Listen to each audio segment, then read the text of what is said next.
And good morning, good afternoon, good evening, everybody. Welcome to another episode of Wisdom Transmissions here on Wednesday.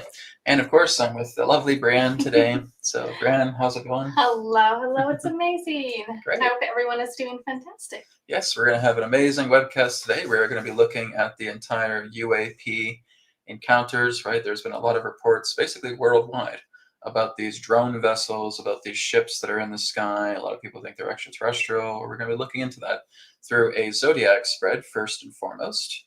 So we're going to get into that here very, very shortly. And then we're going to get into questions. So again, if you do have personal questions for Brienne and myself or Adronis, then you can basically just leave a donation in the super chat, the YouTube super chat. If you're watching this on Rumble right now, Rumble, I believe, also has a super chat, so you can apply that as well. And we'll be getting into your questions. Otherwise, after the personal sessions are done, then we'll be going through the chat and finding any general questions that want to be asked to us. All right, so we're going to start off firstly just with some announcements. So the first announcement here is that I have the Akashic Record Sessions back on wisdomtransmissions.com. So Akashic Record Sessions, I'm doing 3 different types. There's one by email, where I'm basically doing a single lifetime with you. Second is a Yoga Nidra Akashic Regression. That's where I'm actually working with you through camera. And we're actually going into a regressive state, working with the ancient science of Yoga Nidra. This has been used by yogis for many thousands of years to move them into higher transcendental states, to go into the astral realm, to look into their past lifetimes and so forth. So I have been trained in that particular science, and that's what I use to help people who want to regress. It's very, very different from QHHT. Okay, it's not QHHT. It's something much more ancient. It's something that's much more, it can go a lot more deeper. There's no restrictions on it pertaining to that. So we have different themes that you can explore pertaining to the second plan, which is the Yoga Nidra regression. And then we have the third plan, which is the deluxe. That's the full Akashic life report. So that's kind of a combination of the first 2, where I'm actually looking at multiple lifetimes with you. I'm actually putting information down on an information sheet, which contains a lot of details pertaining to that lifetime. And then I'm analyzing it pertaining to your current life, seeing what patterns are still there, and seeing what patterns we can clear out. This represents traumas. This represents desires, because I'm working directly with your higher self. I'm working directly with spirit. It is a bit of a long process, but once it's finished, then I have a 30-minute consultation with you over Zoom meetings, and then we discuss about your entire Akashic lifetime. So this is something that is truly rewarding. It's a big session, but it's well worth it because there's so much information about other lifetimes and how they correlate with your lifetime, looking into your family karma as well too, looking into your Akashic connections, whether they're on the earth or off the earth. We'll be looking into those things. So the Akashic Record Sessions are now available. Just go to wisdomtransmissions.com, which of course is the website of this YouTube channel, and check it out. Akashic Record Sessions are there. And of course, we have the Adronis Patreon. So like I said, we have a free 7-day trial for those of you who want to sign up. We have another class coming up this week, and we've had already 16 successful classrooms. We've had people, again, who have just been completely amazed by all the information that Adronis is sharing. He is really teaching a development class for transcendental nature. So again, make sure you check that out. You can get your 7-day free trial to start. So it means you'll get a free class. So again, patreon.com/Adronis. After your 7-day trial, it is only $18 per month. Thirdly, we have the Resonant Dowsing Course. Okay, so this Saturday is going to be our last live classroom together, and then it's going to be transforming into a video on demand course where you can learn at your own leisure. So we basically have 12 modules, 12 weekly classes available now for only 144 Canadian. Installment payments are available. We're using Klarna. We're using Afterpay as well too, so you can utilize that. And so we are looking forward to seeing you there. The Resonant Dowsing Course has really been phenomenal. It's all about working together with the power of a unique form of dowsing. This is not any other particular type of dowsing that has been taught by anybody else, because we're utilizing it for many different purposes that aren't generally taught in dowsing circles. So this represents the idea of accessing your subconscious, not trying to work with mentalism, but actually working with your own source spirit intelligence. You're also learning how to heal yourself. You're learning how to rejuvenate your organs, your glands, your bodily systems, your chakras. You're learning how to connect with the planets. You're learning how to connect with the star constellations to empower your home. You're learning how to develop environmental healing, transforming your home into a healing center. You're learning how to empower your food. You'll know exactly how to do readings with others. You'll know how to be able to find missing people. You'll know how to find missing objects. It's very vast. So again, you can check that out, the complete Resonant Dowsing course, 12 modules, 12 weekly classes, available now for only 144 Canadian. And again, there are installment payments available. So check that out. Just go to etherixacademy.com. You see the link there. Go and check that out. And of course, as Brienne is with us, we have her website here. So Brienne, do you want to talk about any interesting things that are happening with your website right now? I do have a new I have 25% off right now until Christmas, and that's available on all my sessions, including the Zoom sessions as well. And I also have a new 2025 wealth calendar as well out, so that'll be fun. I've been working on that with some clients, and it gives you kind of an overview of days that are maybe going to clash, that may not be so very suitable, versus some days that are going to be more direct and indirect wealth days. So it's a phenomenal tool to use as well. Excellent. Yeah. Wonderful. So check out her website. It's readingswithbrienne.com. Brienne is one of the most affordable tarot readers as well too, and she's extremely accurate. So again, if a lot of you people love Janine and Isabella, they're great. Tarot with Isabella, tarot with Janine, they're fantastic, but they don't do personal readings. Brienne is just as fantastic as them, and she does personal readings. Put 2 and 2 together, right? So take advantage of that. She's an incredible reader. She's had dozens and dozens of testimonials of people telling her how accurate she is. She just nails it every single time. So take advantage of that. Enjoy readings with Brienne. You're going to have a great time. She's building up her client list, and she's doing this. You've been doing this only under a year now. Yeah, it hasn't been that long, and things have been coming along. They've been phenomenal. It's really cool to see the progress of just synchronicities with the tarot and sessions and what feedback I have. So you guys have been phenomenal. I love you guys. Well, that's great. She's building up her own fan base. So be a part of the fan base. Be a part of her support. She, again, does incredible readings. That's why she's here today. All right. I remember when you first were coming on, you were like so shy. Like, do I have to do this? Are you going to be there for me? Is everything going to be okay? Like, yes, son, you'll be fine. Okay, so we're going to go ahead and get started now with the Zodiac Tarot spread. Now, Brienne has not actually worked with the Zodiac Tarot spread, so I'm going to kind of lead the way. But she'll also be giving some information about the cards that are laid out here. And the question that we're going to be asking is about the, again, UAP, the unidentified aerial phenomena that has been happening in many different areas of the planet. We're basically seeing drones in the sky. We're seeing ships in the sky. It's very concentrated, especially in New Jersey. And I think there's different other areas in the world as well, too, where there are similar phenomena where they feel like they're seeing like these drone ships. These drone ships that are in the sky, TR-3Bs, for example. And what do they represent? Is it extraterrestrial presence? What's going on here with the UAP encounters? So that's exactly what we're going to be touching base on this morning. And so I'm just going to move on to this camera. And we're going to check out the Zodiac Tarot here. So I've already laid it out before we came on the air. And the question was to talk more about the UAP encounters that are taking place and where this is headed altogether. So we have the first house here with Aries. We have the 7th house here with Libra, and they are aspecting each other. So when we're looking at Aries, we're looking at kind of like the bigger picture of everything. We're looking at the soul. We're also looking kind of at the ego at the same time. It's really just giving us the concept of the whole body of the event. So this is basically telling me this is not what people think it is. Okay, I've heard a lot of people like on TikTok and social media say, oh my God, guys, this is aliens. It's aliens. Aliens are coming. Like, no, dude, this is not aliens. Okay, this is government, right? These are terrestrial craft. And basically what's happening, and this is again what the 4 of Cups, and what does that represent, 4 of Cups? Well, sometimes it's a disconnect as well, but it can also be that contemplation. It feels like Spirit's like giving us something to kind of take a look at and plant those seeds. It's not right? what we think it is. It's not getting what we want, right? Some people think it's going to be extraterrestrial disclosure. No, guys, because this is not led by extraterrestrials. This is led by government. This is led by alliances.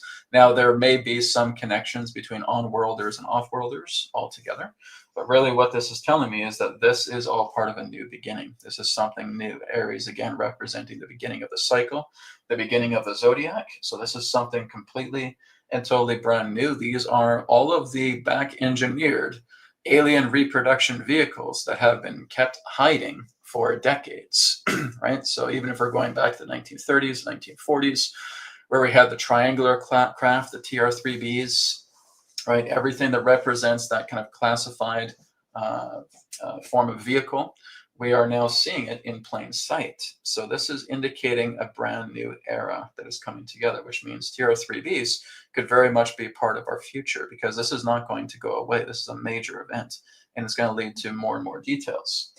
So then we have that aspecting the 7th house, which represents Libra. And of course, we have the Page of Wands. And honey, what is the Page of Wands represent? Oh, it's that new planting those new seeds. This is that forming the new foundation, and it's a fiery energy. So it's action. It's, you know, it's getting out there. There's new things coming to surface for us to really look at here. We're about to see the beginning of a new era. Yeah. We're about to see the beginning of new technology that we never thought existed. And I'm not talking about, you know, us who are doing our research. I'm talking about the sleepers, right?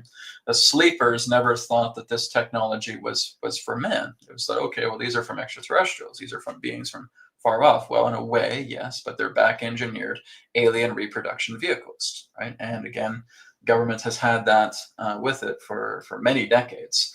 And so we're starting to see that unfold. We're seeing a new beginning. We're seeing new action taking place.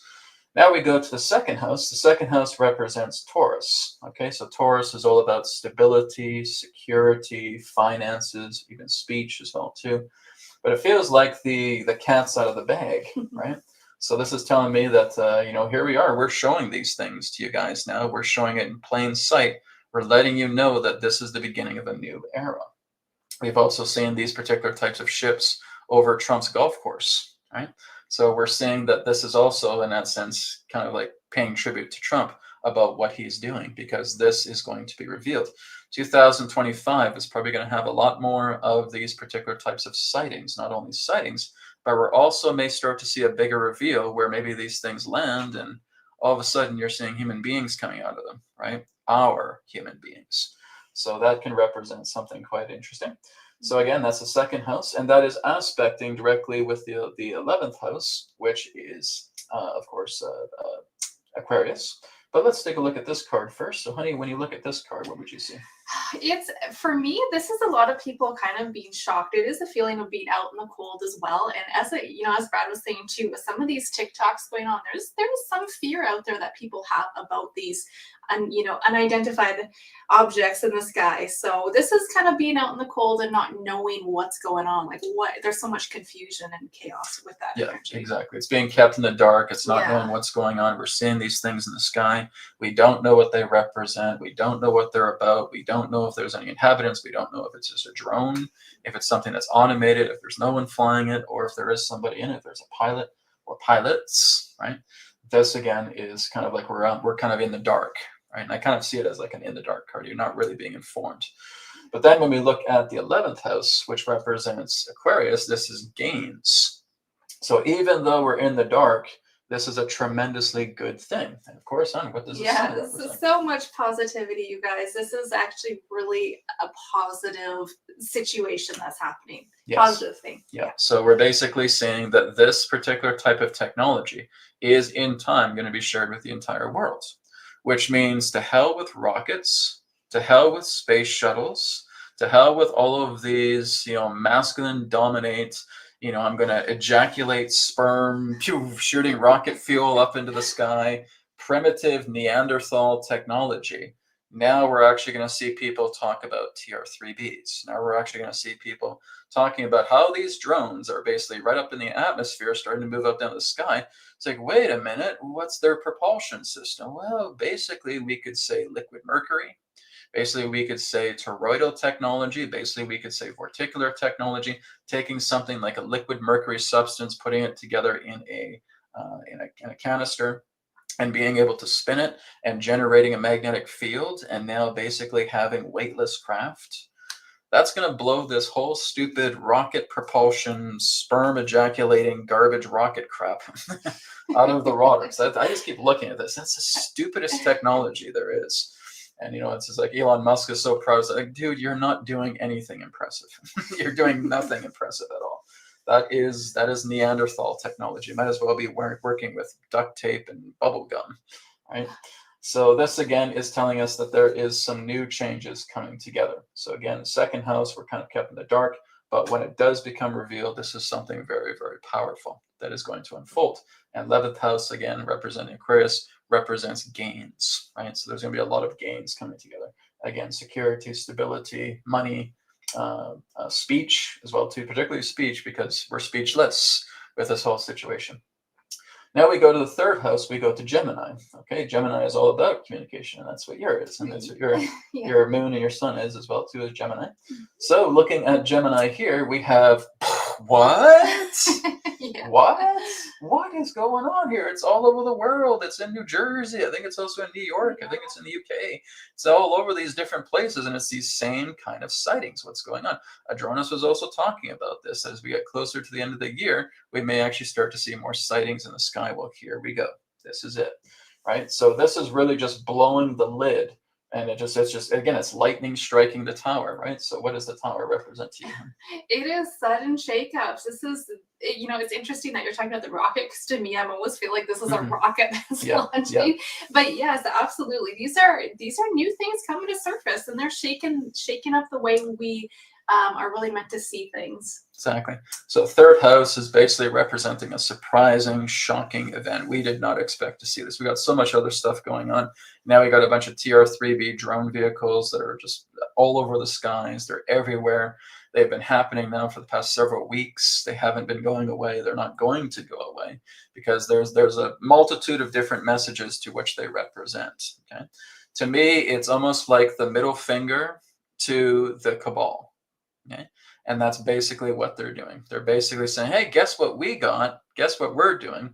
And you could basically say that this card would represent the cabal. They're blowing their tops. They're pissing their pants.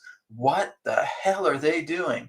Because this is exactly what we're going to start seeing. And like I said, I think just these sightings are only the tip of the iceberg. I think there's going to be a lot more greater revealings that are going to take place, because you have basically blown off the top of the cabal right now. Here's like the crown on fire, right? Just blowing. I was like, that is the most secret of secrets. You don't just go out and start grabbing TR-3Bs and start putting them up in the sky for everybody to see. You don't do that. What are you doing, right? And that's a blow. That's a kidney blow right now to the cabals. That's a sucker punch right there, if I've ever seen a sucker punch, right? Then of course we're going to the next house here, which is what is it called? Sorry, sorry, I've lost my place online here. So this is Scorpio, not Aquarius. Aquarius is over here. See, I'm getting my reading backwards, so I'm reading it from the side. This is Scorpio. This one here is Sagittarius. Okay, so Sagittarius is aspecting directly with Gemini. Okay, see, I'm reading it like this, so I'm like, wait, did I put it this way? Did I? No, okay, I'm reading it backwards exactly. Okay, so this is Scorpio. So Scorpio represents secrecy, scandals, truth revealed, right? It's basically representing all these things that were meant to be kept secret is now out in the open, right? It's like a veil being shifted away and say, hey, guess what's here, guys, right? So that is representing Scorpio. Does not represent Aquarius. My apologies. Like I said, I'm looking at this sideways, so I got confused. So again, that is the 8th house. That is Scorpio. That is secrecy, that is scandals, those are secrets being revealed, and that is a huge, huge secret. So this is also telling us this is humankind, my friends. This is not extraterrestrial, okay? They're back engineered based off ETs, but these are alliance members. These are, again, there may be some off-world assistance with it, but it really is human craft. Here is the difference between how you can tell when there is a vessel that exists as an extraterrestrial vehicle and compared to government-issued craft. Number one, government-issued craft will have blinker lights on them, okay? Extraterrestrial vehicles do not have blinker lights on them, okay? Number two, a lot of the craft that we have through the government is basically, they do have noise, right? They do have a hum. They may have a propulsion system that is not silent. They're actually quite loud. Okay, so you may hear a buzz, a hum. You may start to hear that. Extraterrestrial craft are completely silent. Okay, they have absolutely no sound whatsoever. You can't even tell that they're moving. They're completely silent, right? I don't think human beings have figured out how to do that yet, because that really has to do with advances of the magnetic field, which maybe they haven't got down off the ground yet. Okay, so that's the two basic difference. If you are seeing any particular ships that have blinker lights, those are government craft. If you have any particular ships that make noise, those are government craft. If there are any particular ships that make condensation trails, those are government craft. Okay, extraterrestrial vehicles do not have any of those. When they are illuminated, they're actually illuminating the magnetic field. Humans haven't learned how to do that yet. When they are in the sky, they can do figure eights, they can do all these movements, and they don't make a sound. Human vehicles have not found out how to do that yet. Okay, they're getting there, but they're not there yet, right? These are kind of like the back engineered alien reproduction vehicles human version. Okay, and they still have quite a bit of faults in them. They still haven't learned how to make them silent. They still are putting blinker lights on them like you would any common aircraft. ET ships do not have that, right? ET ships, even if you're looking at much more of the higher dimensional ones, you're actually seeing that many of them, so I'm getting my hand on the thing here, many of them can actually divide into multiple ships. Now, basically what that is those are living craft, okay? Living craft can actually divide themselves. You're almost looking at them like light beings, and they can actually merge back together with each other. And that is deep transcendental understanding. Human beings can't do that, right? So that's how you're getting a little bit more understanding about, okay, this is a government craft. It has blinking lights on it. It's making noise. That's a government craft. ET ships don't do that, right? So that's how you know exactly the difference between the two. Okay, so like I said, we've looked at this one. So again, from my confusion, this is the ninth house. This is Sagittarius. So Sagittarius represents good fortune. Sagittarius represents foreign travel as well too. It can represent anything about the father, but it also represents, in that sense, finding new discoveries, new breakthroughs that are happening, discovery altogether. And of course, we have the Page of Pentacles. And what does that represent? Well, I have to say, I think it's so perfect that the Page of Pentacles is aspecting that tower too, because this is, to me, exposing what is being hidden. And like you said, it's blowing their tops off as you say, the cabal. So it's new findings, it's exposure, but it's also really good energy. So very positive. So it's like the page here has found this coin on the ground and said, wow, this is beautiful. I've never seen this before. Well, that's exactly what we're feeling right now. Something that's an amazing discovery, an amazing wonder, right? Good fortune has been discovered. So then we go to the fourth house now. Okay, so this is fourth house and 10th house. I'm just remembering that, so I'm not looking at these sideways. So fourth house representing that of Cancer, okay? So Cancer is all about the homestead. Cancer is about land. Cancer is about property. Cancer is about the home. Cancer is about our own living, right? It's like our home living. It's our living upon the planet. It's a very earthy sign. But even the funny thing is Cancer is actually a water sign, but it actually appeals to me much more like the earth. So the fourth house pertaining to Cancer is saying that this is something that is, again, indeed a new breakthrough. It's a new way. It's moving forward in the right way.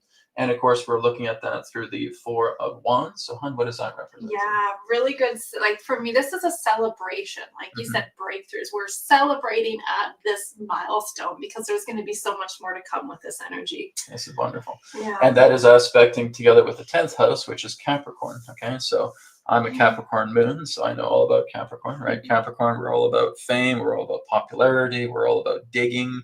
We're kind of like moles. We go deeply in the earth. We try to keep digging and digging and digging until we get to the truth. It can also represent government, can represent politics as well too.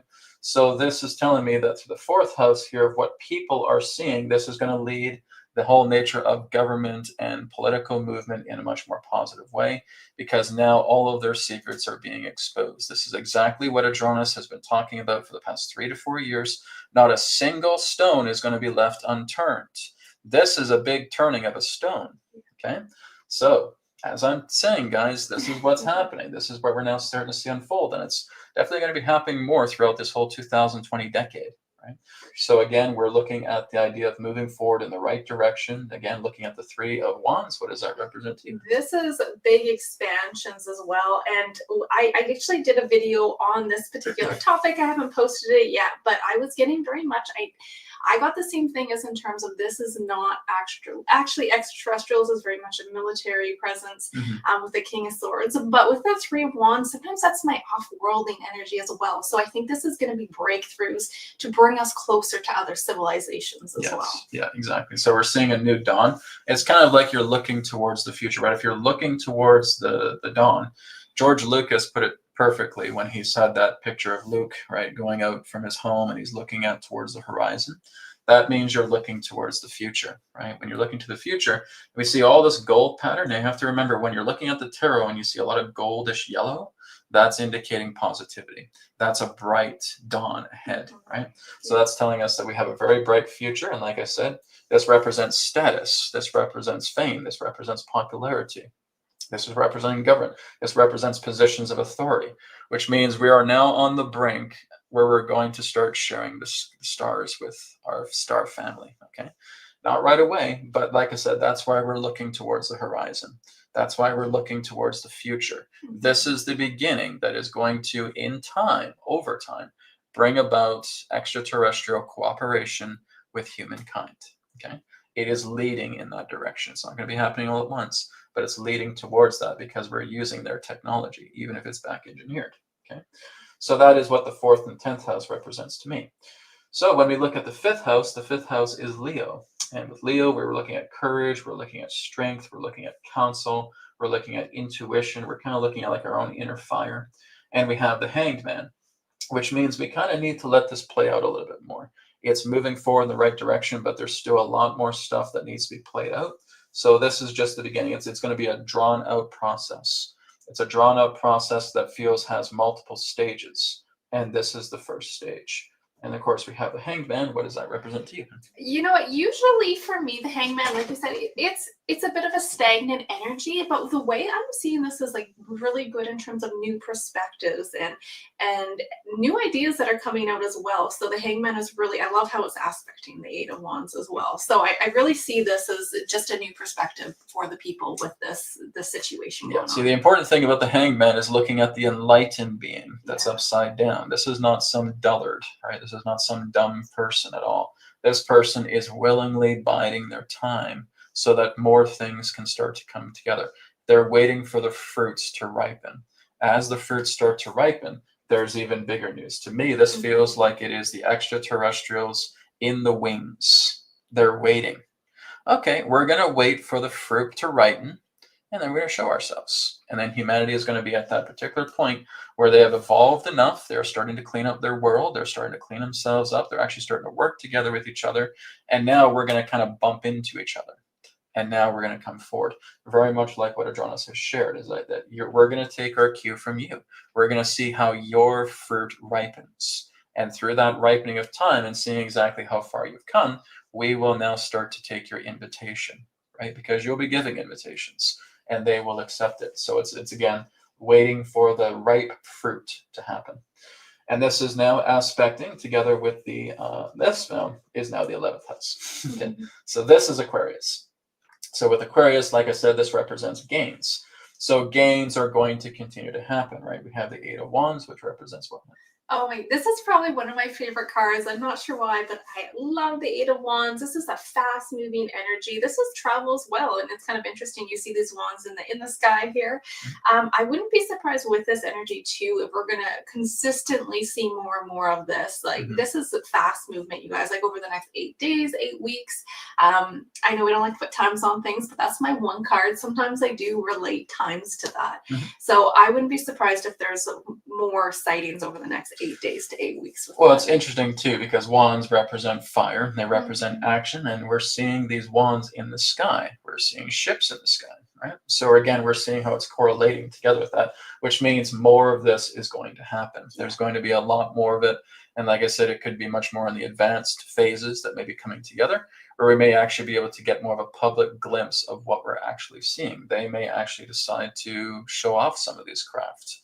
It's going to be a big reveal. However they're planning it, because I don't know, right? However they're planning it, it's going to be a big reveal. And like I said, we're seeing that pertaining with Scorpio, where there's just the veil is being thrown off, and we're seeing something really incredible happening here. So that again is a really great aspect. Wait for the fruits to pluck, wait for the fruits to ripen, and then we're going to show more of these things as we kind of let everything marinate into the collective consciousness. So very good. Okay, now we're going to the 6th house, which is Virgo. Virgo is about labors. Virgo is about service. Virgo is about digging deep as well too. It can also represent the nature of enemies as well. It can represent kind of like back-breaking work that you're doing, or kind of a workaholic. But if we're looking at Virgo here, we're seeing that again 3 women are celebrating, right? And that's very appropriate of the Virgin, right? So we're looking into the idea of our labors have paid off. Our service, all the work that we have been doing, our patience has now paid off. And now we're seeing celebration coming together. It's like we're seeing celebration here, right? So what does the 3 of Cups represent to you? Yes, absolutely. It's coming together. They're celebrating the facts of this situation is really, it's a big breakthrough, I think, for us as a collective. And I love it. And I love that it's aspecting the 2 of Cups. So lots of harmony together and celebration with this for sure. Excellent. And again, we see how that is aspecting Pisces. Okay. So Pisces is also about charity. It's about coming together. It's a very spiritual house, right? It's the idea of like the reunification of the soul. This meeting back with Aries, right? It's at the tail end of everything. Some people do say that it does represent loss, but that depends. Basically, it's an idea, I'd say it's the loss of lack. It's the loss of abandonment. It's the loss of secrecy. And we're starting to see worlds coming together. This is eventually going to unite us with Star Family. Okay. So like I said, I don't feel that they're piloting the craft, but this is the spirit of them. We're using their technology. Simple as that. We've been using their technology throughout the entire digital age. Every single thing that would be breakthrough technology today is reverse engineered extraterrestrial technology. The very computer that you're using is ET tech. The very phone that you're using is ET tech. Right? How we communicate, our own digital age, even AI, is all ET tech. None of it is human, genuine development. We develop it our own way, but we get that ball, we get that core that's coming together, and we're sculpting that in our own way. We're making it ours, but the inception of it certainly came from our Star Family. Okay. So then finally, we look at the 13th card. So the 13th card is basically showing us how we react to that. We have the King of Cups. What does the King of Cups represent?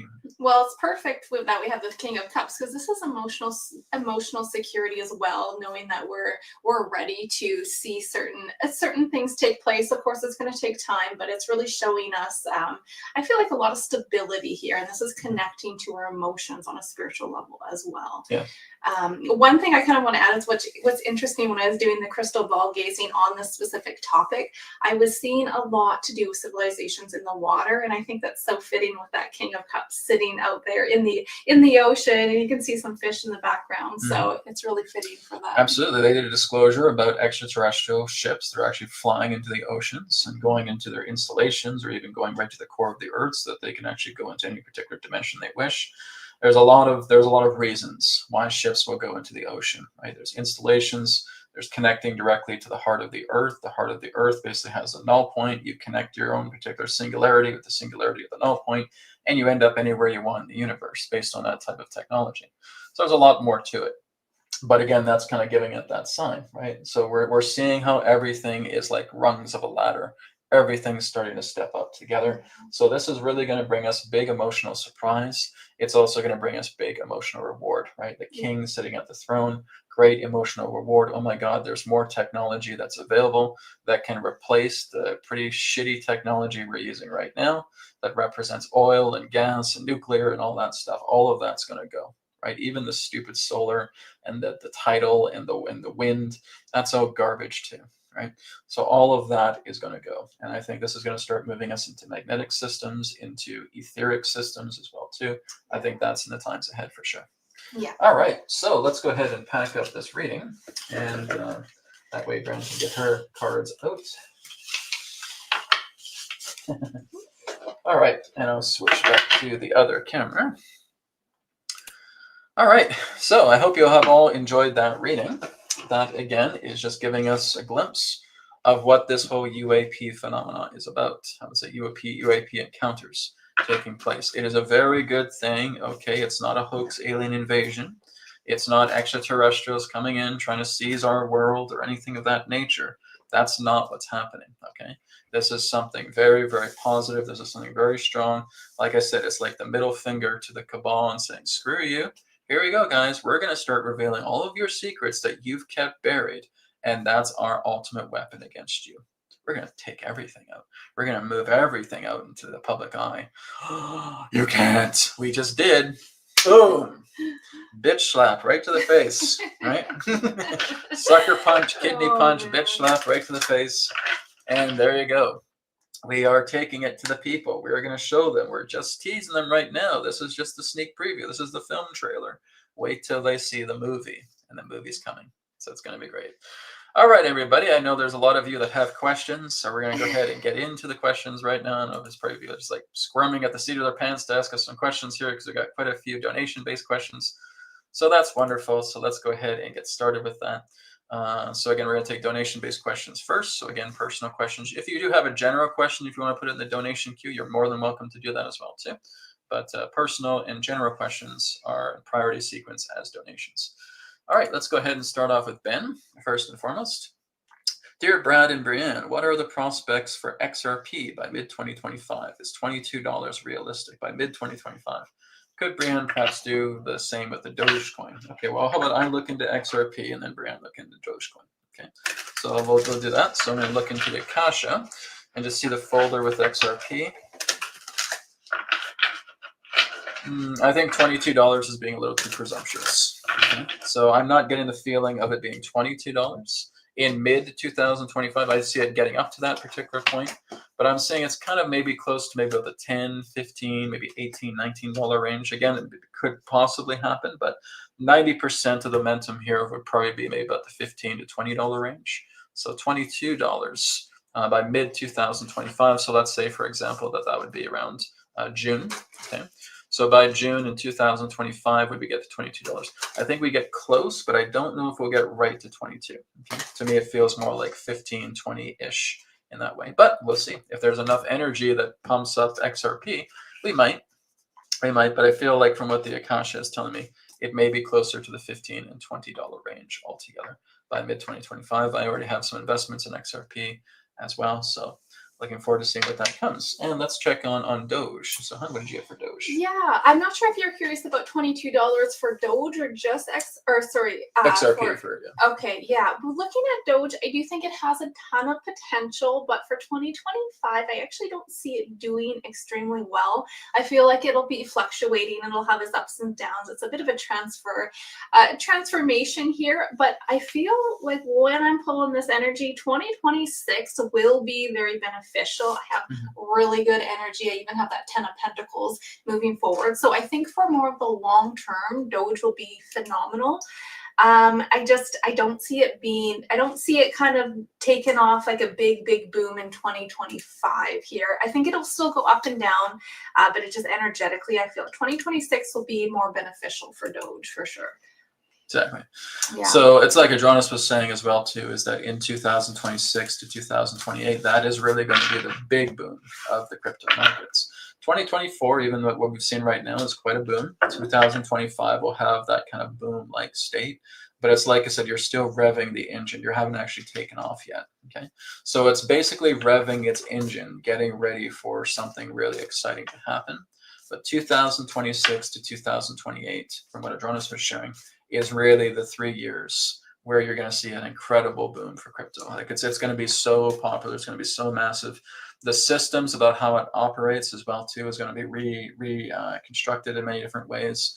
So you're not losing money so easily and all that. So there's going to be a lot more fail safes that are going to come together. They're really going to actually spend a lot of money and try to re-infrastructuring the entire crypto market. As I've talked about, I've seen these visions of like universal terminals and common stores. And through these universal terminals, you're able to take all different types of funding that you can purchase. There's going to be crypto cards that you'll be able to use. Right? So you'll be able to use like crypto bank cards as well too. And I think there's certain exchanges that will start to hand them out, not all right away, but all in the times ahead, probably the next few years. We'll probably start seeing the idea that you have that along with a bank card. So you have a crypto card and you have all of your cryptos on it. You can select through this universal terminal exactly what to, okay, I'm going to pay with XRP. I'm going to pay with Ethereum. I'm going to pay with Dogecoin. My groceries. I'll pay for my groceries. I'll go buy a new car with Ethereum, right? I'll go buy a new car with a Bitcoin. Okay. Yeah. You'll be able to go to dealerships. You'll be able to go to grocery stores. You'll be able to go to department stores. You'll be able to get all the common things that we have. And you're going to have a card, right? It'll be a type of card, and each exchange will have its own card. And you'll be able to swipe that card or tap that card, and you'll be able to have the interface pull up and show you exactly what type of crypto you can use. And you can pay for that. You can also use this, maybe like, again, multiple cards for this universal terminal. So it sounds very exciting. I've got that vision. I kept being told, Brett, tell them about the universal terminal. There's a universal terminal coming, and you'll be able to pay with everything, right? So that's the idea of financial systems coming together. You'll still be able to use legal tender. You'll still be able to use the money from your bank account.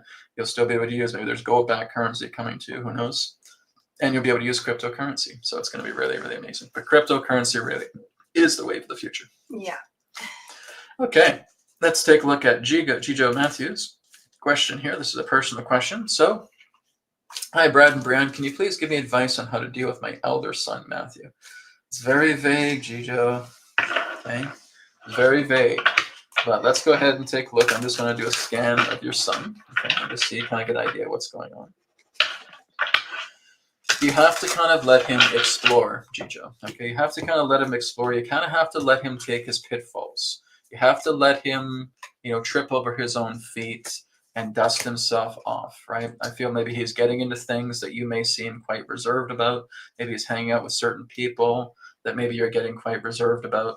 But you got to kind of let him take his own falls in that way. We don't want to see our children make the same mistakes as we have. But like at the same time, they don't know your experience. Your experience to them is a philosophy. Okay? It's not their experience. Sometimes they're going to trip and fall, and sometimes they're going to hurt themselves. But you're there for them, right? You're always there to help them out with the wounds that they attain. But maybe that's the feeling in that sense. If you're trying to deal with your elder son in that sense, it feels like he's probably getting into things that you probably don't agree with. But like I said, you've already made your point clear, and he has to go through these experiences for himself to see exactly what it's all about, right? So like I said, you could love to just put your experiences in your kid's head and say, look, I had this experience. I did what you did when you were little. It leads to nowhere. Dad, that's a philosophy. That's not experience. That's not my experience. You're spewing philosophy to me. I need to go out and do these things. And when they get hurt and they realize it, they'll change. They'll certainly change. Have faith in that sense of knowing that your son enough is intelligent enough to know that when they trip and fall and that they don't want to be a part of this, things are going to change. Okay, so what did you get? Yeah, and the tarot is saying very much a similar thing. This is really about, it's interesting because we have the Four of Pentacles as well, and it's kind of the energy of you're wanting to kind of protect him and just try to have him experience things the way you want him to experience them. And he has certain contracts and his life lessons he's come here to learn, especially with that Wheel of Fortune. So if this is even certain, a lot of the times we can want our children to go a certain route, but it may not be the route they want to go. So it's about him exploring these different avenues, and you just allowing and accepting that he has his own journey and experiences that he needs to follow through with and have that knowledge from. So just about allowing him to go his own way and being there with, of course, unconditional love and helping him through what he needs to be helped with, but allowing him to go and experience and explore his own path here. Exactly. Very good. All right. Thank you, Gijo, for your questions. Let's go now to Samar. Okay, Samar, sorry, we can't do this question for you. Okay, which country would be good for you to know? Okay, Samar, what I would suggest instead is, because you've donated, okay, I think it's kind of a small amount, but because you've donated, really, here's what Brienne and I really do when we have people come up to us and ask us this question. I would say, I want you to choose 3 places, okay? So whether it's 3 countries, whether it's 3 particular cities or anything of that nature, I want you to choose the 3. We're not going to go get a globe and start scanning the entire planet for where you would like to live, because that takes time. Okay, this is for anybody who has a question like this. Okay, please give us like a top 3 or top 5 places that you feel you're appealing, that you want to go, and then we can do a scan on it. But we don't have that kind of time today. Okay, that's too big of a question, guys.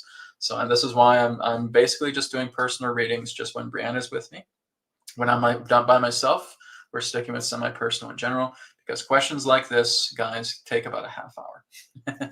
We don't have that kind of time. So Samar, if you want to email me, or if you want to email Brienne, right, and find your top 3, find your top 5. And then through that, we can start looking. It just saves us a lot more time. And one quick thing I wanted to add too for Smart, if you do want to reach out to me, you can always send me your date of birth as well, along with some places, and I can energetically look to see if that would be a good match, because I love working with the Chinese astrology. I find it to be quite phenomenal, and that can really play a good role into like places that are energetically matching you. Yeah, but it's also another thing as well. So there's a reason why I'm suggesting that you have 3 to 5 places that you're doing, because this is you kind of charting your own course. We're not just saying, okay, well, there's something down here in South America, maybe in Argentina. It's like, that was never on my list. Okay? So this is what I'm talking about, is that you're still working together through your own determination to find a top 3 or top 5 places that you're really feeling connected with. And then we can start looking at. So part of it has to be with your own ambitions, right? And we're putting that together. Okay, thank you for your questions. So let's go to the next one. This is from Bang Bang. Hi, Brad and Brienne. Can you please give me a tip on how to cure my allergies and immunity? I am using Radiate too, but how do you see it? Am I doing well? Okay. So Brienne could probably look in to see how her health, how Bang Bang's health is going.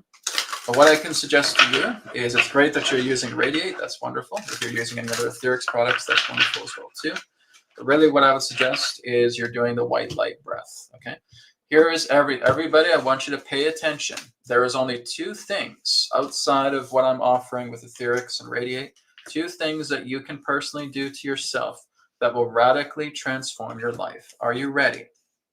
Number 1, trauma transcendence technique.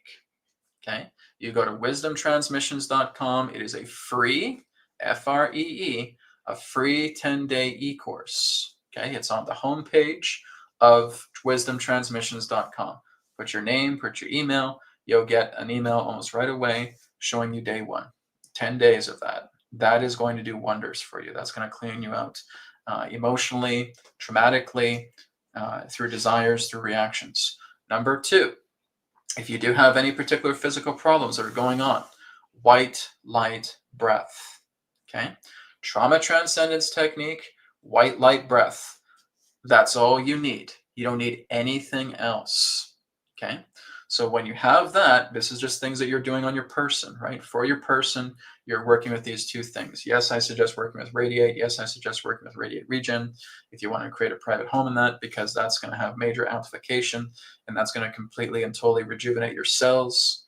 If you're interested in having it in your private home, you go to radiateregen.com, you fill out an application.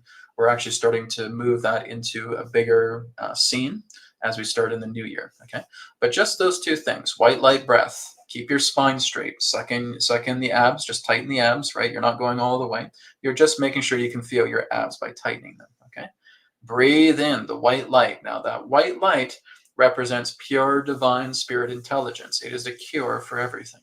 Okay, so you're breathing that in for about 6 or 7 seconds. 1, 2, 3, 4, 5, 6. If this is dealing with allergies, number 1, focus on your sinuses. Number 2, focus on your lungs. Okay, so through your sinuses, through your lungs, you're breathing in that white light, and you hold 1, 1,000, 2, 1,000, 3, 1,000, and then you exhale through the mouth, and you're purging out that black smoke.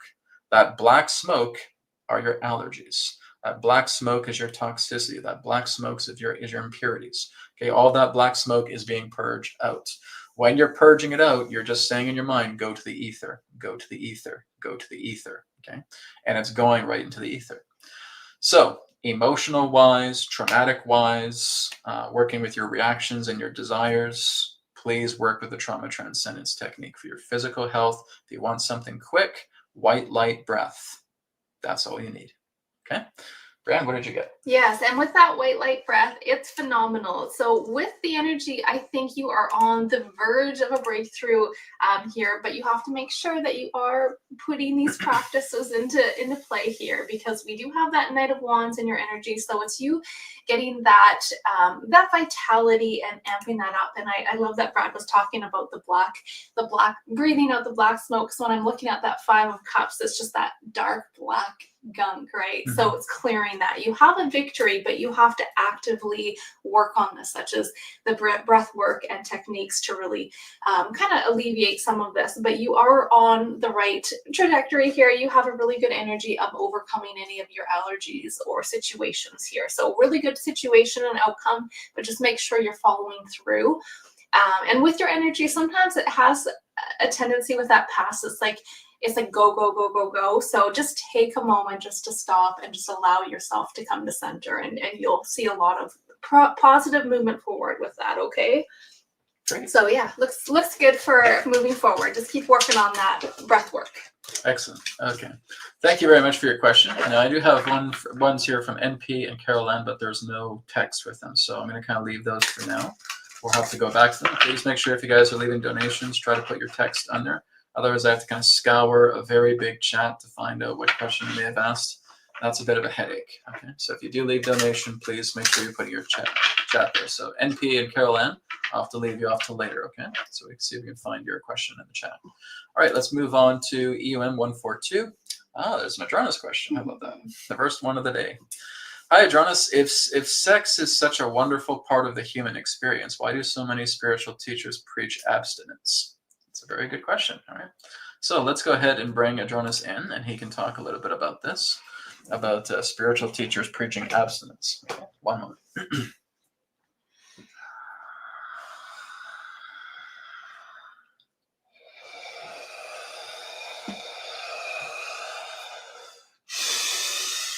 Terra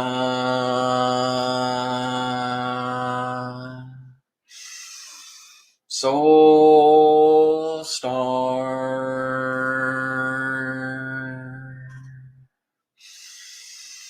Sirius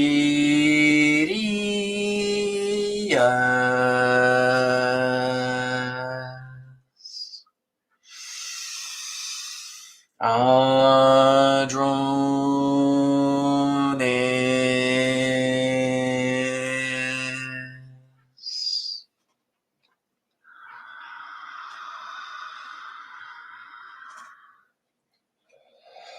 We are here at this time. We bid you greetings and thank you very much for the opportunity of this interaction today. I am Adronis of Sirius, sending love, appreciation, and gratitude to all who are tuning in to this broadcast being brought forward through your internet collective consciousness.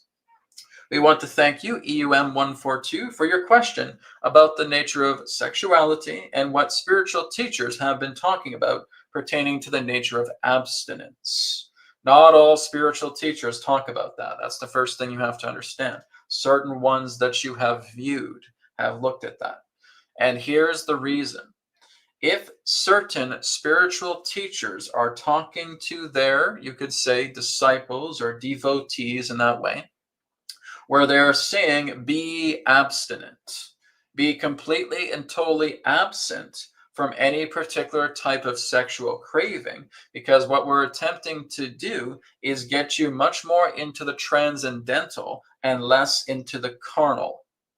So therefore, the carnal desires that you have that represent, as you would say, the lower bottom of your world is attempting to be disciplined out of their particular disciples, devotees, and so forth. They are committed much more into bringing you into the transcendental and not the carnal. So that's why some spiritual teachers do that. Do all spiritual teachers talk you out of sex? No. Because you understand that even in other traditions, even if you're looking at pagan traditions, there is what you would know as sexual transcendence. It is the bond between the man and the woman, the male and the female, the masculine and the feminine, and that they will actually work together with certain types of sexual practices that are highly disciplined to assist in higher transcendental states through sexual connection. Did you know that? Because that is actually part of ancient traditions. There are also certain societies, secret societies, that do focus in that sense on love, compassion, and transcendence that will also share something similar. It is not about every particular spiritual teacher. Brad himself is a spiritual teacher. Has he told any of you to become abstinent? No. So again, it depends who you look at. So when you're looking at the nature of why this is happening, it's a personal preference. It's what the teacher themselves have learned. They have grown up and developed themselves because they too had a teacher or guru that were telling them, stay abstinence from sexual activity, get out of the carnal desires.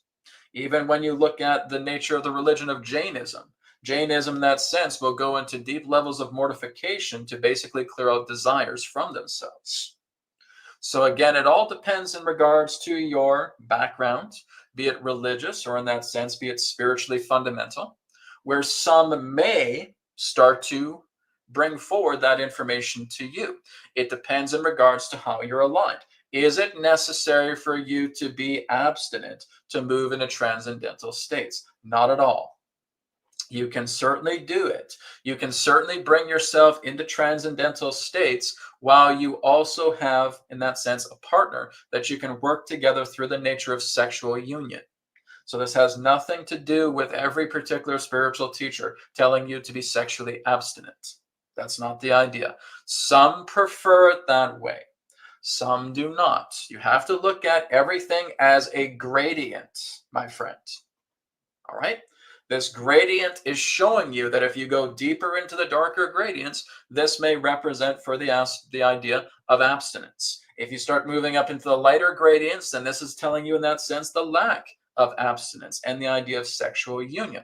Now, again, what this is not teaching is basically, shall we say, fulfilling carnal desires. That's not the idea. So this is why we say it's a gradient. When you're looking at the middle ground, even in the center of that gradient is telling you fundamentally that you need to exercise the nature of discipline in regards to how you're using your sexual energy.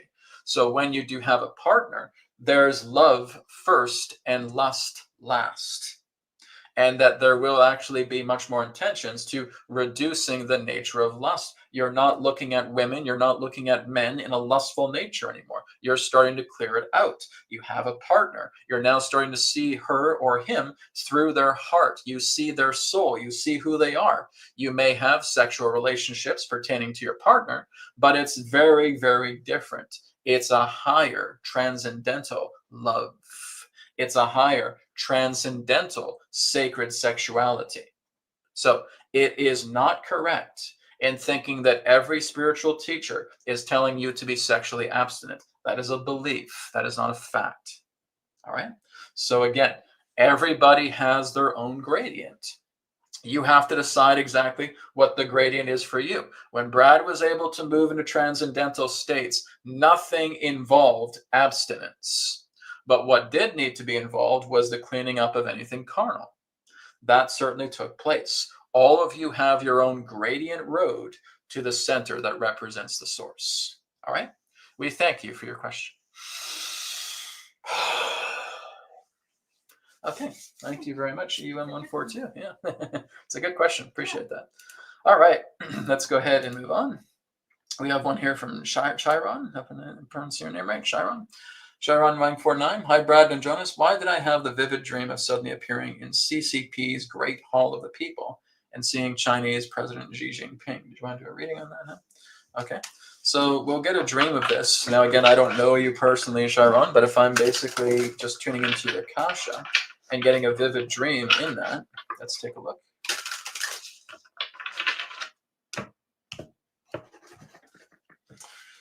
Have you been dwelling on that? Have you been dwelling on the idea, maybe it's something that you may have just heard pertaining to CCP and Xi Jinping in that sense? My feeling is that this has been a familiarity. This is something that maybe it's been ringing in your ear. And even if it's something very, very light in the subconscious, it comes together there. I feel like you needed to get a greater perspective of something that maybe you were just pondering. Maybe you wanted to look into the idea of the Great Hall of the People and actually meet Xi Jinping in a very vivid dream in that sense, to see for yourself what the result would be out of that event. Right? So that's kind of the feeling I'm getting. How about you? Yeah, I mean, it's interesting because we have the world as well, and it feels like you're wanting to kind of explore that and just get kind of a perspective. And I think sometimes too, depending on, I think it is very to be aware of what you're watching as well, especially before you go to bed at night as well, because I'm even finding for myself personally, if I watch certain kind of videos about certain individuals or situations, a lot of the time that will come up in dream state as well. So very much it feels like that energy of you exploring that, whether it's conscious or subconscious, you're exploring that in that dream state and wanting to explore that connection. Yeah, the devil there basically tells me it's kind of like the lower aspect of the subconscious that's taking you into that realm to have a very vivid experience, because there may have been some wanderings and pondering about what that represents, and then you got a full experience of it. Now you're kind of getting more of a bird's eye view of what that represents through you. Yeah, bird's eye view is a perfect way to put that with that. Yes, exactly. With that the world card. With Yeah. the world card. Excellent. Okay, very good. Thank you very much for your question. Let's go to CC. CC is next year. CC Bear. I've been regularly told that I have an old soul. My spirit guides tend to be quiet and let me figure things out, though. How do I find my soul source? I'll leave that to Brienne. Maybe she can do first, and I'll follow up.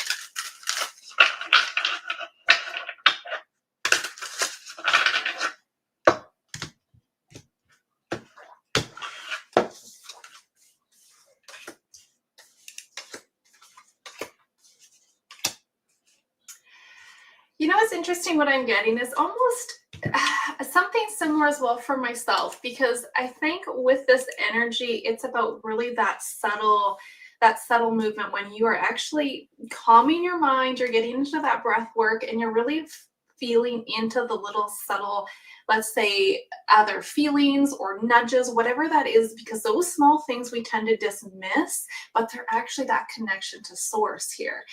So just be getting yourself kind of calm, practicing that breath work. I know Brad talks a lot about HRV, and just really getting yourself calm and centered and being able to just be aware of these little subtle energies, feelings, sensations that you're feeling, because that's your soul, that's you connecting to yourself here. So just practice getting yourself back to your center. You know, for me, I even like to put my hand on my heart and just like spending that time just being silent, just being within yourself here and connecting to your higher, there'll be lots of harmony within that connection, just being able to calm yourself down and be silent. Great. If that Very makes good. sense. Yeah. Yep, that does. Right? Okay. So the whole idea is, if you're looking for your soul source, first of all, and this is the only advice I'm going to give you, realize that your soul and the source are never separate. Okay? That's the most important thing. That's the only thing I'm going to tell you. Everything else, Brienne did it well. Just remember, your soul and the source are one. They are not different. They are not detached. They are not separate. And people have that particular type of confusion with me. I can't tell you how many people have come to me, Brad, my soul's gone. My soul's gone. My soul's left me. So if that was the case, you'd be dead by now. Okay? What is it that's animating this body? It's not you pertaining to the physical body. What is it that's causing you to breathe right now? It's not you pertaining to the physical body. What's enabling this? What's causing you to sit right now? Okay? And I'm not going to answer those for you. I want you to ponder those, because that's giving you a revelation when you start looking into the idea of what actually animates the body, because it's not the physical. Physical is just it's an instrument, it's a doll, it is really just a puppet, right? And the strings that are being pulled on this puppet is something much more greater than you can possibly imagine, and you have to learn to unify with that. That is the oneness I'm speaking about, okay? All right, let's go to Solstice. Okay, so Solstice has a question. Hi, Brad and Brienne. Does Spirit want me to push through with my work or go at a slower, relaxed pace like I'm at right now? So I'll go first, and then Brienne can follow up. So does Spirit want me to push through my work or go at a slower, relaxed pace like I'm right now? Okay, let's take a look here. I would say it's neither what you think is slower nor what it is that you're pushing through. Okay. You see, I've learned this through Qigong. right? When you start working together with the Qigong forms, you're not going too slow and you're not going too fast. You're finding the silver lining in between the two. So I would say that the answer is neither you going slower, neither going at a fast pace. Okay. It's about the idea of converging those two and finding the middle and finding the silver gradient. And that's what you're working with. Okay. So when you're going with your work, go at a steady pace. Don't go too fast. Don't go too slow. Because if you're going too fast, you're missing everything. If you're going too slow, you're not catching up with the pace and you're losing the rhythm, right? Stay within the rhythm of your work. See your rhythm like a heartbeat pertaining to your work, and stay within the rhythm of the heartbeat of that work. Okay? And how about you? I think that's really cool that you were talking about going with the rhythm and the heartbeat, because we actually have that, the Three of Swords. We have that heart right there. And I have to absolutely agree with going with in terms of finding that perfect balance, because the Lovers is really screaming out to me, and this is about finding that harmony from within. So again, it's not about one extreme to the other. It's like going into that center, connecting with your heart, and finding that balance between the two extremes here, because the yin and the yang, right? Mm-hmm. So very much finding that balance in security. But I see you making breakthroughs with that. So just connect with yourself and find that perfect balance. Okay. Exactly. It's kind of like how the Buddha was trying to discover the answer to his questions, and he went through all different forms of extreme penance to try to discover that. When he realized that if he was looking at all these extremes, all he had to do was go into the middle, and he found his revolution. Right? So the same thing has to happen with you. Okay, so we got some more questions coming up here. This one here is from CJ. CJ says, "Hi Brad and Brienne. I would like to ask what Spirit has message for me. I am currently finding my path because my past work does not spark joy." Okay, so it feels like you're trying to move towards a new career. It feels like maybe you're moving into something that may be very rewarding for you. So let's take a look and see what that is. And I'll let Brienne start and I'll follow up.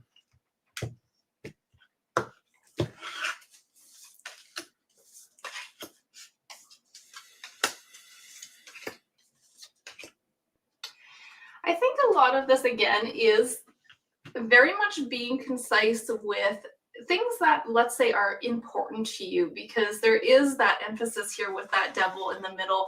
You know, Devil is that Capricorn. It's work, work, work. So finding something that is more of balance, because we have also the Temperance and the King of Swords. So I think it's a great idea that you're starting to look outward for things that do fulfill you.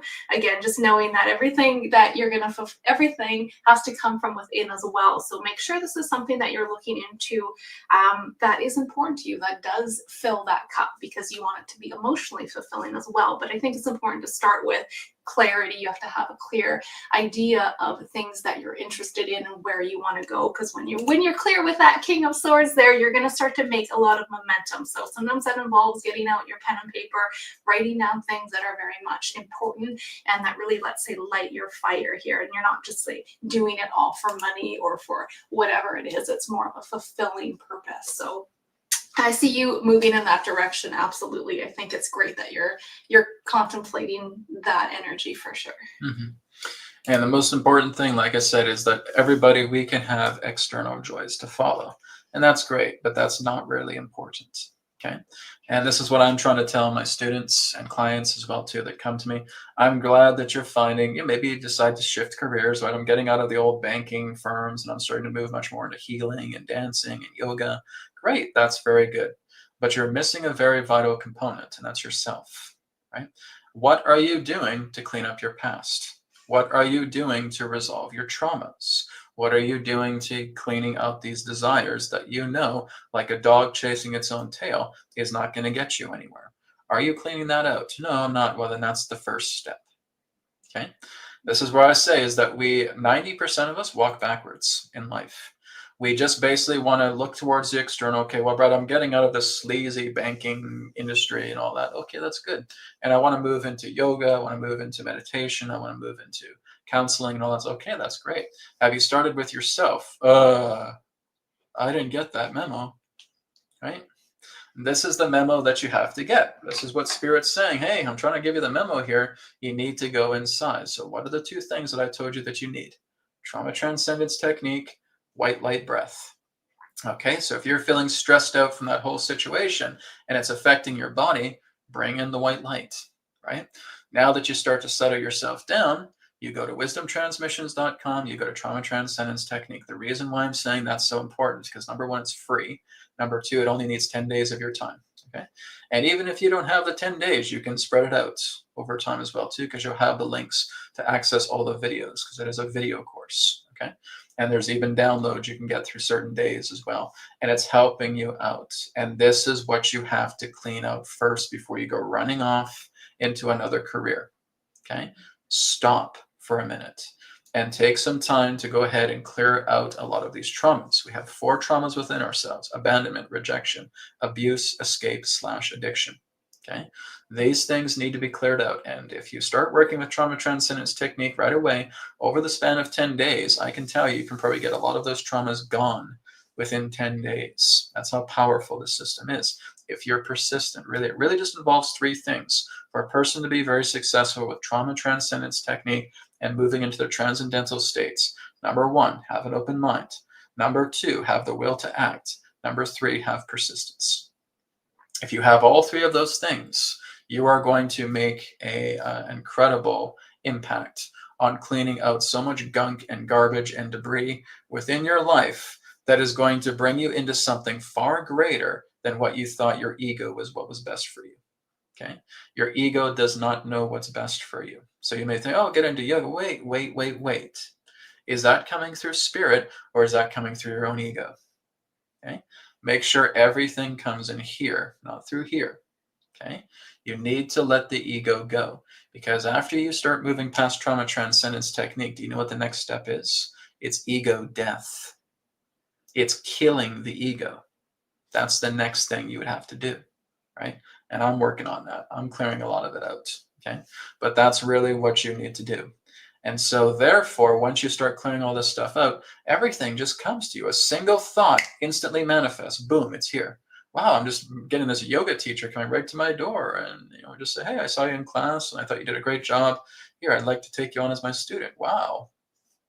Just like that. Right? You start getting all of these manifestations coming to you. Why? Because you are completely clear of traumas. You are completely clear of desires. And now everything just starts to manifest together with you, because you are spiking up your charge in your body.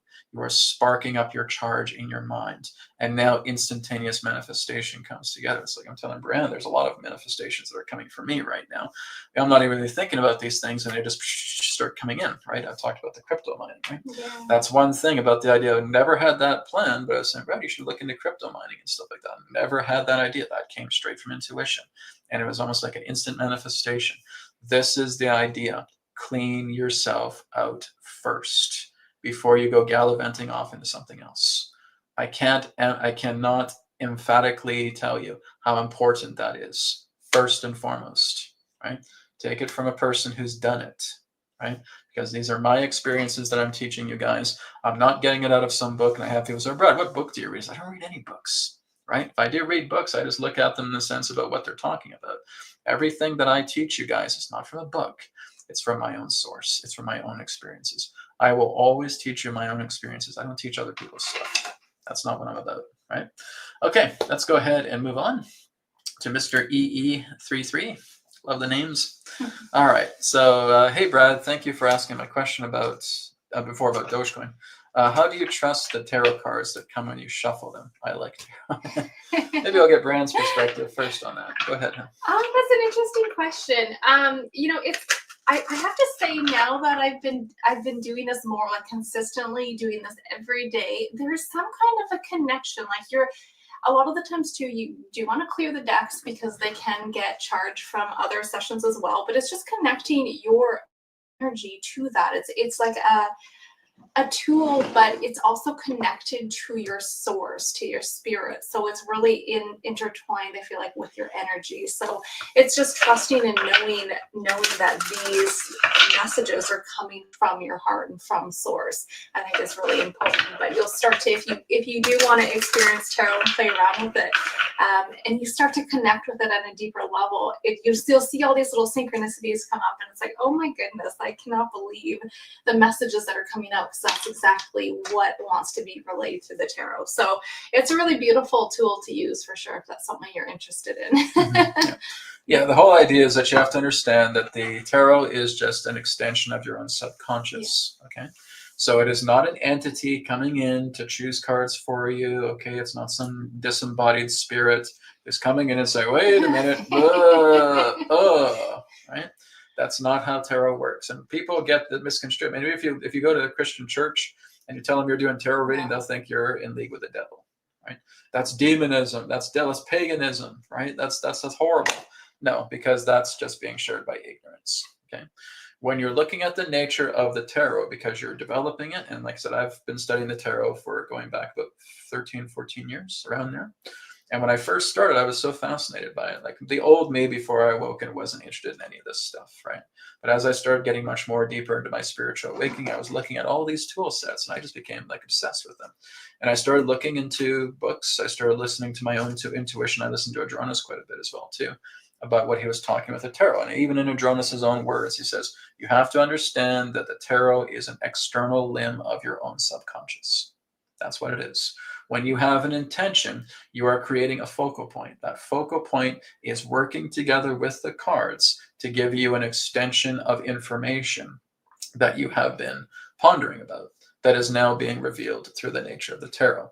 The tarot is simply a direct link to your subconscious externally, like a limb, to helping you understand more about the question that you're pondering, whether it's for yourself or whether it's for another or others. Simple as that. So that's all it is. You're basically just bringing life as an external limb to your own subconscious, to which the tarot is being the mediumship bridge for.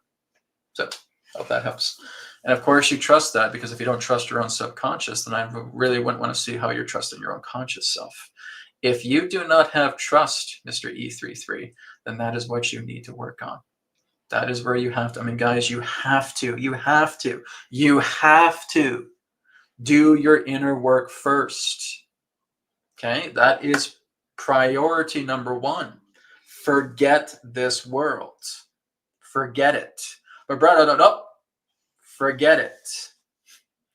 And the first thing you're doing is you're cleaning yourself out. That's why I've created the trauma transcendence technique. That is what you have to do. You need to put this world aside. You need to give yourself a few days, go on a hiatus, right? And take time to clean yourself out. Get to know who the heck you are. Because if you don't know yourself, what makes you think this outer world is going to tell you who you are? It can't. It's a playground. It's a hall of mirrors. It's not going to tell you anything. You're going to go up to a mirror and you're going to think the mirror is going to tell you who you are. It's not going to smile unless you smile first. It's not going to wave until you wave first. You're the source of your actions. You're the source of your life. Get to know the source. I hope that makes sense. Right? Can't tell you how many times I've had to tell that to people. But it's true. It's very, very important. All right. Okay. I got a super sticker from Venus, so thank you for that. I don't know what the super sticker is, but great. Thank you for that. Okay, so this one is just from Brienne. Brienne, thank you very much. And I've talked to Brienne. Yeah, I talked to her as well too. She had a situation, so we were working together on that. So that's great. Let's go to Caustic Man. Caustic Man. Okay, thank you for your donation. I'm working on healing my young son diagnosed with ASD and releasing patterns of ADHD, ASD, and NPD traits in my family. So far, I've been releasing tension and resolving old pains in my own body. Where do I go from there? Traumas, reactions, desires. Okay, so what I would suggest is you look into the trauma transcendence technique. It's good that you're looking into neural pathways, because all that's telling me is this person is neurodivergent. Okay, but when you start working together with traumas, you start unlocking certain neural pathways within the brain, and now certain connections can start to forge. What is also very good as well too is that you're meditating on the white light. Okay, so it's like a white beam is coming down through the brain. Okay, and you're just holding yourself through that very simple visualization of a pillar of white light coming into the brain. And what that's doing is that's normalizing all particular connections so that one's brain goes from neurodivergence into neurotypical. Okay, so that's another way of doing it. But really, what I would suggest is get all the gunk out of the way first. It's like these barriers that are holding these doors open that are meant to close, right? You got a bunch of slime and gunk in between these doors that are trying to close, but they can't. And you need to get all that gunk out of there so these doors can close. And you also need to get the gunk out of there so that these doors can open. You got to open the floodgates. Some are clogged, some just can't open because they're clogged in other ways. So get to know your emotional state, get to know what traumas you're holding on to, get to know what reactions are feeling all these things, get to know your desires that are holding you back in many different ways to transcendentalism, and start releasing them. And that's what we teach in trauma transcendence technique. Okay, so it's good that you're focusing a lot of these old pains in that sense. But what a lot of the masters will do, and you'll notice this with people like Ramana Maharshi, with Yogananda, with Vivekananda and all that, is they didn't really care about their body. Okay, simply because they gave it its basic needs, but they really weren't so concerned that it was in pain all the time, because what they were doing is they were utilizing that to keep them in the transcendental states, right? So it's not always about trying to fix the body, whether it's through NLP or whether it's through other particular means. It's about the idea in that sense of just unclogging yourself. Get the carnality out of yourself. And then once you start getting the carnality out of yourself, even if your body's in pain, you're still not really bothered by it, right? I could basically go and heal up my body in many different ways if it's bothering me any time. But what you'll learn is that you start going much more into the transcendental. You really don't care about that anymore, right? You're kind of just giving your body its basic needs. You're showering with it. You're bathing with it. You're eating with it in that sense. But if there's some sores and stuff like that, you're just simply learning not to attach to those because you've moved much more into the transcendental. The transcendental is the true life. Transcendental is interconnectedness. Transcendental is oneness. Transcendental is the true strength. Transcendental is your union with the divine source. And if you spend more time with that, you really don't care what happens to this body, because this body is going to drop dead one day. And if you're spending too much time on worrying about the whole situation with the body and ignoring exactly how you can move into higher transcendental states, then you've been distracting yourself unnecessarily to move you much more into the deeper states of yourself. And therefore, what you share out of that to others is priceless. So I want you to take that into my consideration. Thank you, Caustic Main, for your question. Did you have anything to add on? I really liked the end statement you made there. That was wonderful. Great. Okay, let's see if I can find NP and Carol Ann's questions. Don't know if we'll be able to do that, but let's see. There's a lot of questions on here. Okay, there's one here from NP. Okay, I think it's maybe this one. So let's go ahead and take a look. Hello, Brad and Brienne. My youngest daughter, Iris, has strabismus. I've never heard of that. I have used healing code cards, radiate, and other healing techniques, but nothing solves it. Well, I have to find out what strabismus is. And that's not even something I really put into the cards. Strabismus. Have you heard of that? Huh? I have not.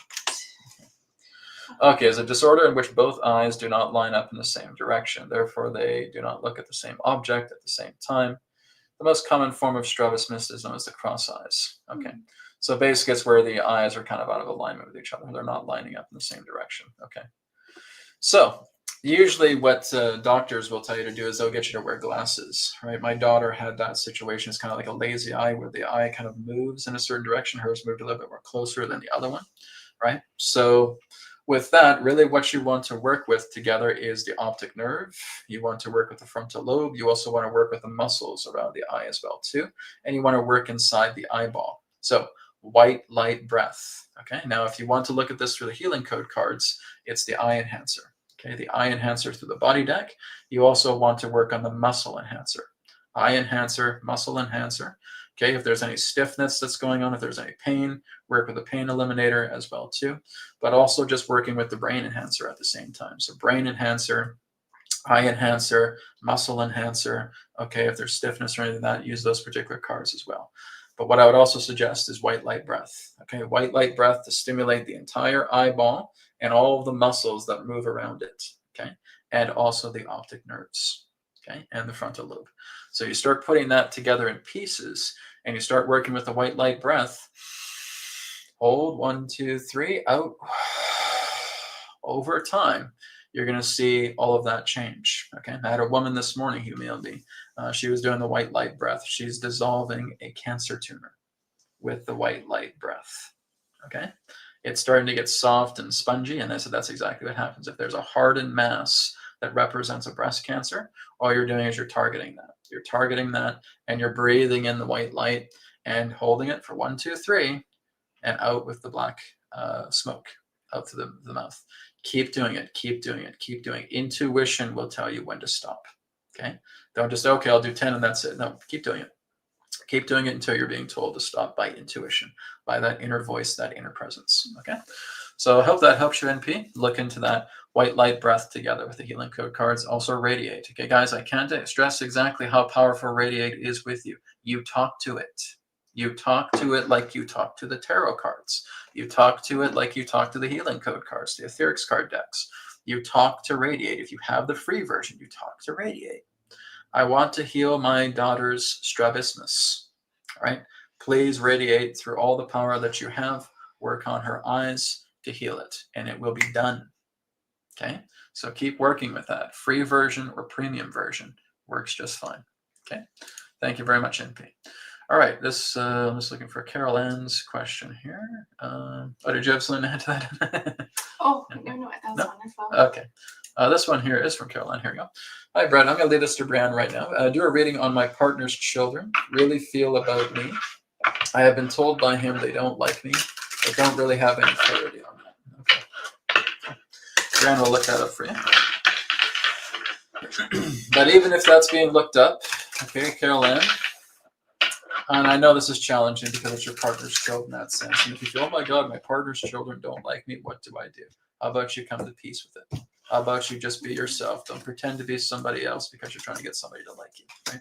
So again, trauma transcendence technique, that's rejection. We need to clear out rejection through trauma transcendence, right? So let's go ahead and see what Brienne has. Yeah, I mean, there's definitely that energy of that Six of Cups. The children are coming out here, but I absolutely agree with just in terms of, I know it's a hard situation, but being working on those inner traumas with that energy and just being at peace with that situation, because you don't want other people to control, how things are going, right? So let's see here. Yeah, I mean, I think that there could be some movement as well in terms of you guys forming a bit of a connection in the future. But I think it's really important to focus on yourself and anything that's being triggered and not allowing that to affect you to the degree that's affecting you now, okay? So I think there's lots of movement you can do moving forward with just clearing out any traumas with this, with that Ace of Wands, okay? But the little bit of instability with the moon and the children, but I mean, you can't make somebody wanna like you or feel another way about you. So just focus on internally and what that's doing to you internally. If that's affecting you, working on those traumas will really help, kind of calm down the situation a little bit there. Great. Very good. Yeah. Excellent. So hopefully that helps you, Carolyn. Thank you for your question. So we're going to take one more question before we wrap up today. And this is the last donation-based question. This one here is from Adam. Adam says, hi, I've been dealing with a brain fog and low energy from a panic attack and burnout. Do you see me getting better soon? Okay, so Brienne can do a reading on that, and I'll just give you some more information about that. Okay, so whenever we have a panic attack, Adam, that is linked to an old trauma. Okay, so panic attacks will often come from the idea, like I said, is it's a very abusive, often a very abusive situation where you feel that you're going face to face with death. Okay, so a panic attack in that sense, any person who has ever had a panic attack has brushed with the face of death. And a lot of this comes from an abusive background. So what you need to do, Adam, is working with the TTT, trauma transcendence, is going back into that time when that happened. If that was when you were a little kid, you were a teenager, young adult, and finding out what that source was. And then through TTT, we just start clearing that out through the Om chanting through the ball. So I'd really like you to check out the Trauma Transcendence Technique free e-course, clear that out altogether. Once that's done, then we can start working with the white light and bringing more of that energy in. So please work with that trauma first. Clear that out first. Brianne, what'd you get? Yeah, and especially with that hermit energy, over there, Adam. It's really about going within and looking at what really is causing that. That could be even a situation with potentially a male from the past, but going and clearing those traumas. I do see you being able to overcome this. Absolutely. You have Three of Cups and the Ace of Cups in the outcome of that. So it looks like you can really work at clearing this out, but as Brad said, you have to really go back and look at those and be knowledgeable about where, like, be conscious about the situation and clear that out with those techniques, then you'll have a success with that for sure. Exactly. Very good. All right, well, guys, we had a lot of questions on here today. Sorry, we had a lot of donation-based questions, and like I said, as soon as they come in, we do our best to answer them. So we had lots of great responses from you guys today. I really appreciate that. And again, thank you, sweetie, for coming on. So again, just a reminder for everybody that, again, you can check out Brianne's website. It's readingswithbrienne.com. So like I said, she is taking sessions right now, and you said you also have a discount? Yeah, no code needed. I have 25% off on my sessions right now on my pre-recorded in Zoom. And I also have my wealth calendar. If you guys have any questions, feel free to reach out. So if you guys enjoyed everything that she shared with us today, then feel free to check out readingswithbrienne.com. Remember that I have my new Akashic Records sessions. So again, there's 3 different types you can choose from. They all have different price ranges. Just go to wisdomtransmissions.com. I think I have that up on my thing here. Yeah, there we go. Okay, wisdomtransmissions.com. And most importantly, please go to the homepage of wisdomtransmissions.com. Scroll down a little bit. You'll see the name and email box there for the Wisdom Transmission, or so the Trauma Transcendence Technique 10-day course. Just sign up. You'll get the days to come to your email. You'll probably get the day 1 almost immediately. As soon as you sign up, there's a confirmation email first, just to keep the spammers out. And then after you get that confirmation email and you confirm it, then day 1 will come to you. Okay. So please check that out. It's 10 days. It's well worth it. It's free. Okay. And it's going to change your life, because this is exactly what I've been teaching my students, is everything pertaining to the trauma transcendence technique. All right.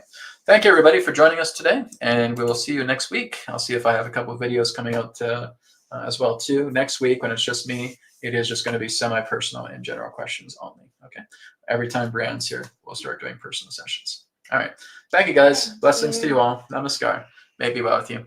Take care. Bye for now.